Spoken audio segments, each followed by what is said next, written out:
Rohit funny cartoon channel subscribe करें और video को लाइक और शेयर कीजिए। प्रिय भक्तों, महादेव के पुत्रों के रूप में हम भगवान श्री गणेश एवं भगवान कार्तिकेय के संदर्भ में तो जानते ही हैं, किंतु क्या आप जानते हैं कि भगवान शिव और माता पार्वती की 3 पुत्रियां मनसा देवी, ज्योति और अशोक सुंदरी भी थीं।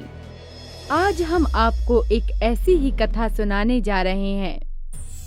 पौराणिक कथाओं के अनुसार हुंड नामक एक दैत्य ने सहस्त्र वर्षों तक घोर तप कर अनेक शक्तियों को प्राप्त कर लिया था और शक्तियों को प्राप्त कर उसे स्वयं पर अत्यंत अहंकार हो गया।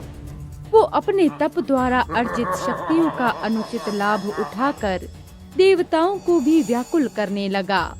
ऋषि मुनियों और देवताओं पर इस प्रकार की दुष्टता होते देख अशोक सुंदरी दैत्य हुंड पर अत्यंत क्रोधित हुई और इस कारण अपनी बाल्यावस्था में ही उन्होंने हुंड दैत्य को श्राप दे दिया।